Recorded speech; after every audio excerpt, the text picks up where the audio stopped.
Bonjour à tous, donc une nouvelle vidéo, toujours sur la dernière situation professionnelle numéro 4. On va revenir sur la construction du dossier et certaines manipulations sur Word. Donc je vous rappelle que la consigne était la suivante. Donc vous avez réalisé différents travaux avec 5 objectifs. Donc choisir des produits, faire des achats, faire des ventes, faire un plan de prospection, vous avez passé tous les documents commerciaux et effectuer le contrôle. Tout ceci, vous devez le formaliser dans un dossier. Ce dossier doit comporter une page de garde, une table des matières et utiliser des feuilles de style. Et doit vous faire des liens, notamment par rapport à ce que vous avez produit. Donc, je vous rappelle que vous n'avez pas à votre disposition de modèle de l'entreprise. On vous les a retirés. Vous voyez que normalement, dans un temps ordinaire, il existe différents modèles qui vous permettent de travailler. On voit qu'ici, ils sont déjà importés. Vous voyez, ceci est un modèle que vous aviez à votre disposition.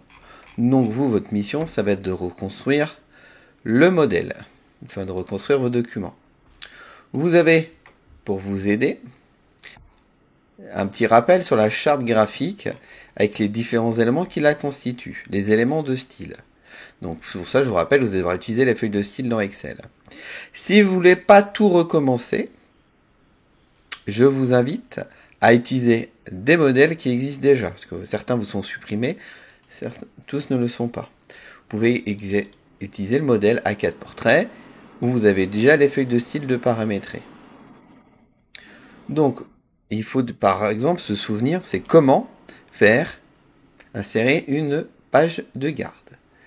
Donc, si vous faites insertion, page de garde, vous avez un ensemble de fonctionnalités qui sont possibles. Donc vous pouvez recréer des pages de garde.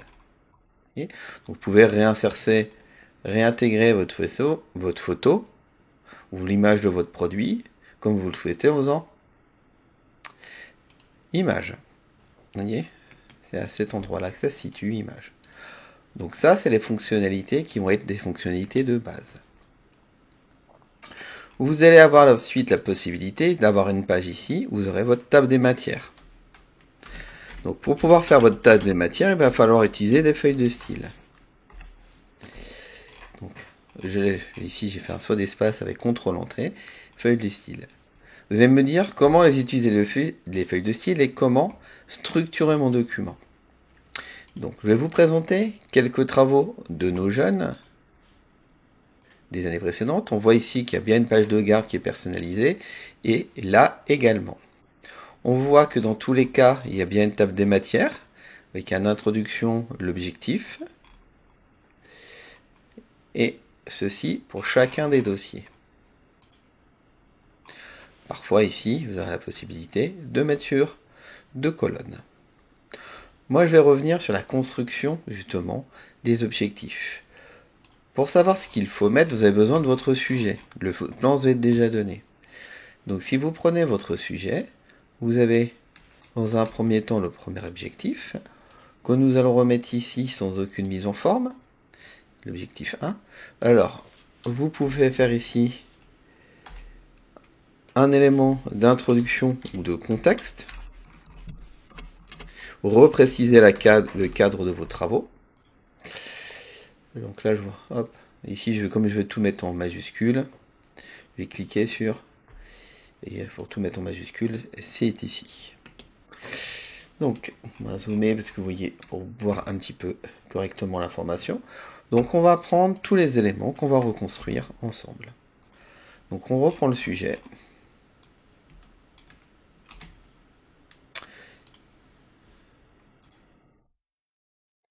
Pour les 5 objectifs.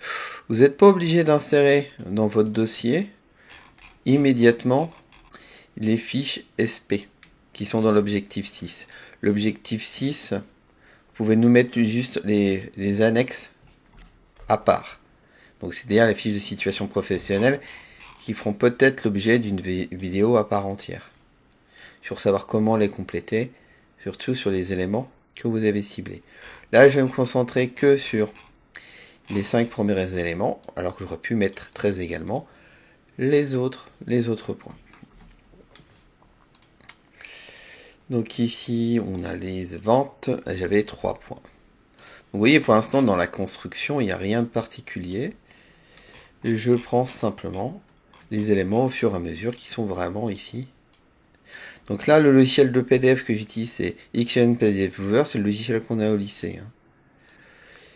Donc là, ça sera de mon point A. Vous voyez, pour l'instant, ça ne représente aucune difficulté dans la construction. Donc on va passer aux feuilles de style après.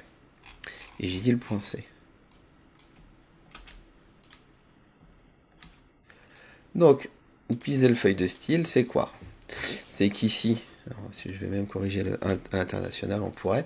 Donc ici, vous avez donc en haut les fameux styles. C'est ce qui apparaît ici.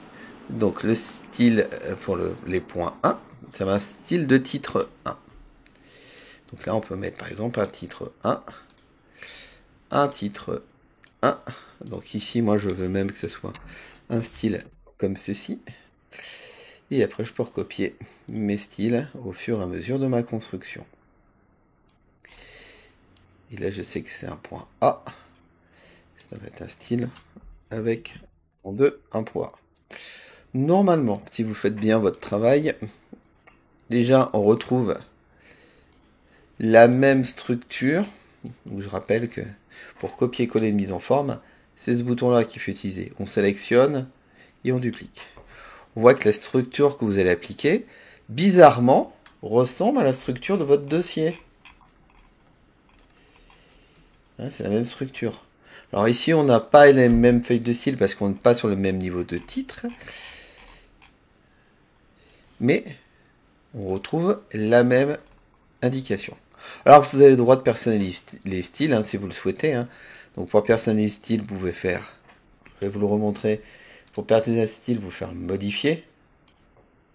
Ça va vous faire apparaître une boîte, un objet, et vous allez pouvoir indiquer vos différentes valeurs. Ça, si vous voulez vraiment tout personnaliser. L'objectif étant que quand vous faites l'insertion de table des matières, donc je vais effacer, vous faites dans vos références l'insertion de votre table des matières. Donc on est en haut dans ma référence, je vais insérer ma table des matières. On voit que une fois qu'on a fait ça, à l'endroit où on a souhaité, elle est bien opérationnelle. Donc en soi, c'est pas très compliqué, vous voyez votre style y composé. Ce qui peut être intéressant également, c'est de faire utiliser, donc en termes d'affichage, le volet de navigation, et vous voyez que la construction de votre document est également la même chose. Vous voyez que votre document s'est construit.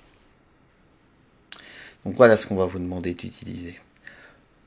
Ensuite, il se peut que dans la construction, il y a différents points qui correspondent aux objectifs que vous avez réalisés qui ne sont pas encore traités.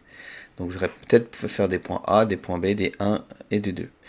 Donc en termes de rappel, ici mes titres sont un niveau de titre 1 et des niveaux de titre 2. Vous pouvez mettre des niveaux de titre 3. Ça pose aucun problème également. Si vous consultez les différents documents qu'on a pu voir, vous remarquez, par exemple sur un dossier de l'année dernière, que l'étudiante a souhaité décomposer son travail. Et lorsqu'on va sur sa page numéro 2, on va bien retrouver ces différents éléments. Donc là, je vais vous montrer comment faire un grand A et la présentation des produits. Donc ça, c'est des idées qui seront à vous à faire en fonction de vos documents.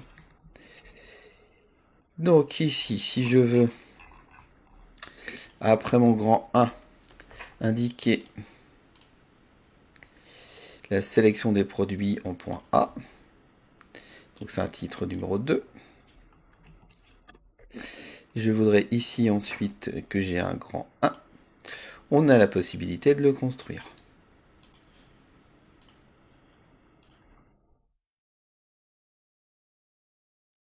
Et là, on a un titre 3. Titre 1, titre 2, titre 3. Voilà. On voit que votre table des matières s'est mise à jour sur le côté, mais pas ici. Donc là, vous mettez à jour votre table. Toute la table. Et voilà, votre structure apparaît. Ça, ce sont des petits rappels.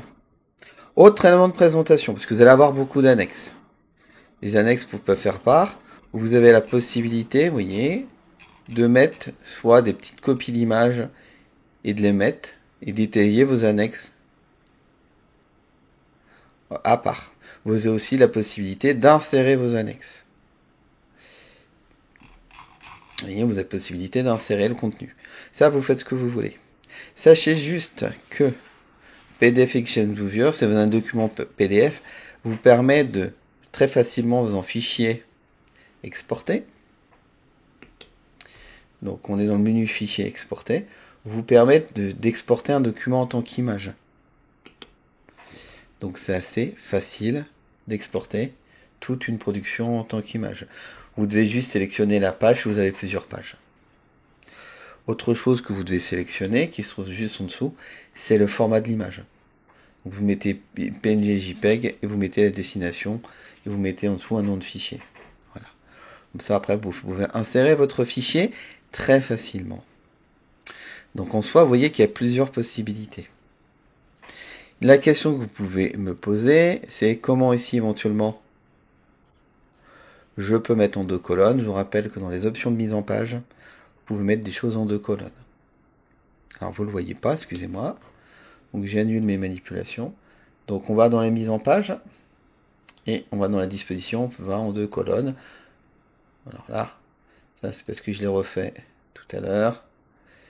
On est bien sur ma mise à jour de table des matières où j'étais rendu, excusez-moi. On sélectionne des informations, mise en page, colonne, 2 colonnes. Voilà. Ça, c'est une chose de faire. Si vous avez besoin de faire des renvois pour expliquer des abréviations, exemple, une abréviation que j'utilise, c'est achat. Vous pouvez très bien définir ce que veut dire achat et mettre parfois des renvois. Donc vous allez dans référence, et vous insérez une note de bas de page et vous expliquez que achat correspond aux achats, par exemple. Donc vous pouvez mettre en œuvre différentes fonctionnalités. Voilà, ça c'est des choses que vous avez vues en cours de communication. Là, ce qui vous manque, voyez ici, il vous manque des pieds de page. Donc, des pieds de page. Oui, il manque les numéros de page. Donc, vous pouvez très bien insérer un pied de page qui peut être personnalisé. Là, on vous laisse le choix. Par exemple, celui-ci, avec un numéro de page. Et là, vous travaillez sur la mise en forme de votre document. Voilà, page 1 sur 2.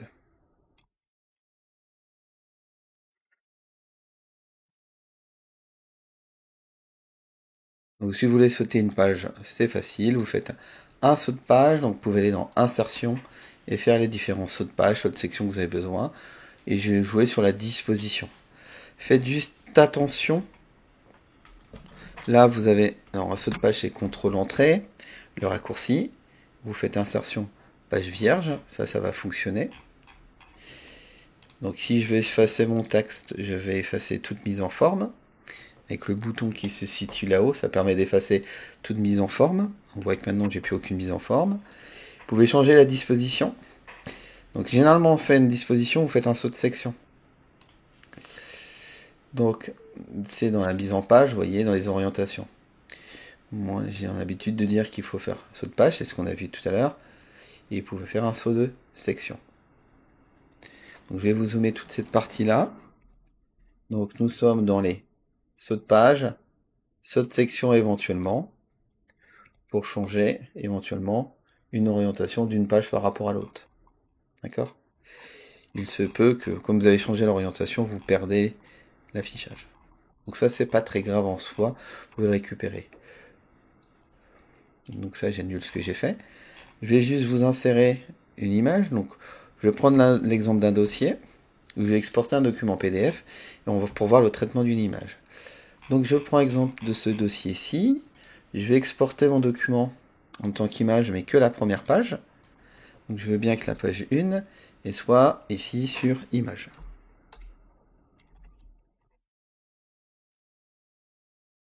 Mon document s'est exporté, je le sais. Ici, je veux le traiter là, donc on va chercher insertion, image, c'est pareil. On va aller dans téléchargement, on va récupérer l'image. Donc on voit qu'on est ici dans un sens pratique, mais vous avez la possibilité, grâce à ci, à la faire pivoter, qui peuvent être plus ou moins utiles en fonction de vos tableaux.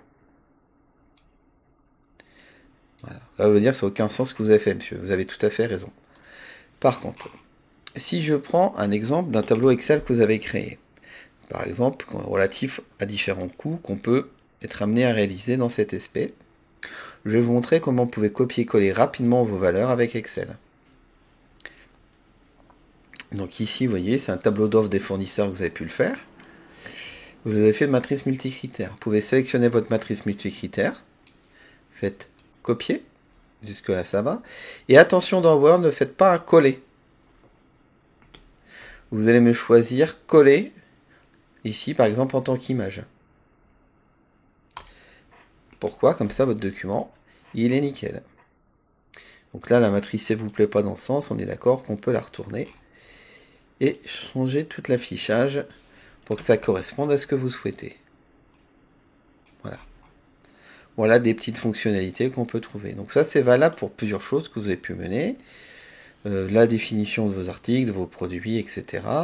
Donc je rappelle, vous pouvez faire un copier. Vous allez arriver, par exemple, à cet endroit-là que vous souhaitez, et faites coller en tant qu'image. Ça vous permet de conserver. Alors, vous pouvez faire des liaisons si vous souhaitez que vos documents soient liés. Il en va de même pour votre diaporama, où vous pouvez très bien mettre différents excès de diapositives que vous avez pu mener. Donc pareil, plusieurs réponses possibles. Si on regarde les dossiers des candidats des années passées, donc on a une candidate qui là avait tout mis en annexe, mais là chaque fois mentionné. Là, on a une candidate qui a refait ses tableaux propres, elle a remis sa fiche au niveau propre. Donc vous voyez, c'est tout à fait concevable, avec des captures, soit des captures d'écran. Donc elle a utilisé le logiciel capture d'écran. Ce logiciel s'appelle Capture sur les PC du lycée. Vous voyez, c'est l'outil capture d'écran. Pour prendre sa capture d'écran, ça lance ce petit logiciel. Et on vous dit que pour faire une nouvelle capture, il faut faire nouveau. Et vous sélectionnez ce que vous souhaitez capturer. Donc là, si j'ai fait n'importe quoi, si je reprends, je fais nouveau. Je sélectionne ça au pif. Vous voyez pas forcément ma sélection sur la vidéo, mais croyez-moi qu'une fois que vous avez capturé quelque chose, vous pouvez l'insérer très facilement dans n'importe où de votre dossier. C'est juste du copier-coller. Voilà. Donc si je reviens sur la présentation, des diapositives, on voit que des diapositives, certains, dans les dossiers qu'on a pu, l'ont mis intégralement. Là, c'est une autre forme de présentation qui permet d'alléger un peu votre dossier. Même si ce dossier que je vous présente, il fait 91 pages. Donc pareil, là, la personne a pu mettre sa programmation sur Insta, etc. Ça vous permet de la capturer, parce que si je reprends votre production Instagram, parce que c'est souvent ce qui vous pose problème, soit vous allez directement sur Instagram et vous voyez pas forcément le post. Donc si je prends ici l'exemple de celle-ci, donc on est d'accord que si vous faites nouveau, logiciel de capture d'écran, nouveau, on la prend, on la copie. Elle se copie automatiquement dans le presse-papier, je relance Word et quand j'ai besoin, je la traite et je la dépose et j'ai bien ma capture. Ce qui va être aussi intéressant pour vous, et je vous conseille, c'est aussi de consulter les statistiques d'Ombrèvo. D'ailleurs, vu qu'on est sur les choses, donc le site du lycée sera peut-être réparé entre temps, enfin le site. Vous allez dans Ombrèvo, vous vous connectez. On va prendre une. Alors ça nous a envoyé un code. C'est bien, on le fait en direct. On va taper le code. S'il apparaît, on a bien reçu le code. On est bête et discipliné, on va le mettre.